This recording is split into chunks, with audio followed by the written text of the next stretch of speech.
Toda aventura começa com um sonho. Já parou para pensar como era difícil viajar sem as estradas? Esse foi o desafio encarado por 3 brasileiros no início do século passado. Eles sonharam em ligar as 3 Américas por uma gigantesca estrada, a Carretera Pan-Americana. Leônidas Borges de Oliveira, Francisco Lopes da Cruz e Mário Fava. A expedição embarcaria numa enorme aventura, uma viagem de carro a partir do Rio de Janeiro em direção a Nova York.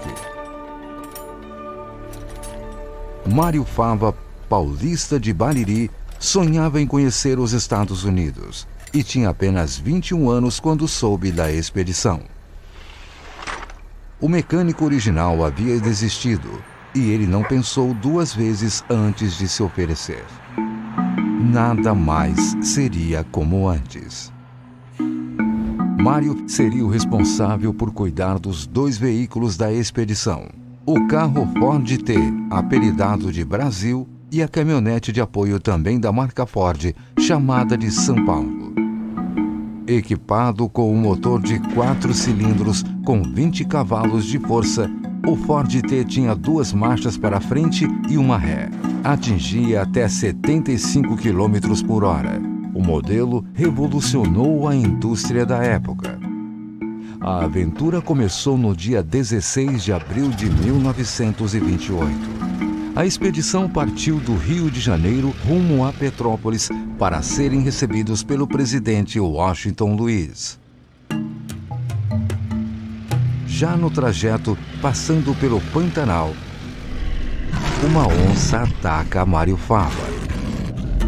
Foi salvo por seu companheiro Francisco e pelos índios que viviam no local. As dificuldades continuaram. Na travessia da Cordilheira dos Andes, ficaram sem combustível. Mário criou uma mistura de querosene e chicha, uma bebida alcoólica indígena. E para lubrificar o motor, o mecânico usou gordura de porco e de lhamas. Também o frio rigoroso exigiu criatividade do mecânico de Bariri. Para não congelar a água, eles esvaziavam os radiadores à noite e os abasteciam novamente pela manhã. No Peru, a caminhonete São Paulo atravessava um penhasco quando deslizou e caiu. O mecânico ficou entre a vida e a morte. Foram muitos desafios. Boa parte do caminho foi aberta com pás e dinamite. Não havia celular, internet e nem GPS. E equipamentos como sextante e teodolito eram necessários para o mapeamento. Na Colômbia, o fim se aproximou novamente. A expedição passou 4 meses perdida na selva. Debilitados, os 3 aventureiros já estavam sem comida e água. Mais uma vez, conseguiram sair da mata com a ajuda de índios. Para atravessar os pântanos do Panamá, os 2 veículos precisaram ser desmontados. E assim seguiram viagem passando por 15 países, homenageados por onde passavam. Chegaram aos Estados Unidos em 1936 e permaneceram até 1938.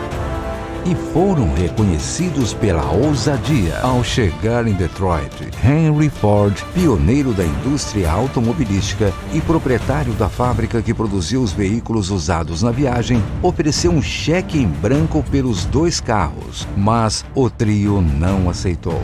Queria os veículos no Brasil. Em Washington, os aventureiros foram recepcionados na Casa Branca pelo presidente Franklin Roosevelt como heróis do desenvolvimento.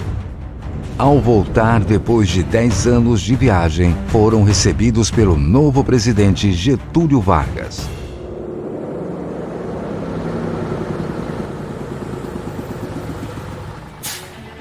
Mário Fava retorna a Bariri para reencontrar sua mãe. Ela, após tantos anos sem contato algum, perguntou por que ele demorou tanto a voltar para casa.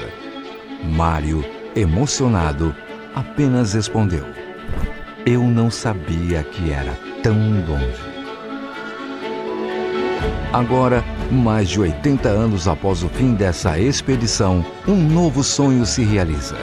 A fundação do museu que leva o nome do intrépido mecânico baririense. O Museu Mário Fava, que guarda a memória de uma das mais espetaculares aventuras do século XX.